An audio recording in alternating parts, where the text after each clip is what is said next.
Hello, ಹೇಳು ಗುರು. ಏನೋ ಬೆಳಗ್ಗೆ ಫೋನ್ ಮಾಡ್ಬಿಟ್ಟಿದ್ದೆ. ಏನಿಲ್ಲ ಗುರು, ಸುಮ್ಮನೆ ಹಂಗೆ ಮಾಡಿದೆ. ಏನು ಸಮಾಚಾರ ಆಯ್ತಾ ಅಷ್ಟ? ಅರೆ ಏನಿಲ್ಲ, ಯಾಕೆ ಡಲ್ ಆಗಿದೆ, ಏನಾಯ್ತಾ? ಗುರು ಸುಮ್ಮನೆ ಹಂಗೆ ಅರೆ ಇಂತಲ್ಲ ಮನೇಲಿ ಮನೆ ಪ್ರಾಬ್ಲಮ್ ತಾನೆ, ಏನಯ್ಯ ಸಾಲ್ವ್ ಮಾಡ್ತೀನ. ಏನಿಲ್ಲ, ಬೆಳಗ್ಗೆ ಹಂಗೆ ಮಲ್ಕೊಂಡು ನಂಗೆ ಮನೆ ಹೊರಗಡೆ ಆಚೆ ಹೋಗಿದ್ವಲ್ಲ, ಫೋಟೋ ನೋಡ್ತಿದ್ದೆ.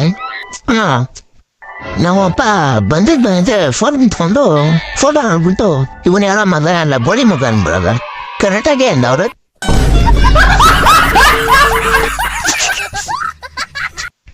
ಇಲ್ಲಿ ಕೇಳು, ನಾ ಯಾರ ಫೋಟೋ ಅಂತ ಫೋನ್ ಇಸ್ಕೊಂಡು ನೋಡಿದ್ರೆ ನಿನ್ ಫೋಟೋ.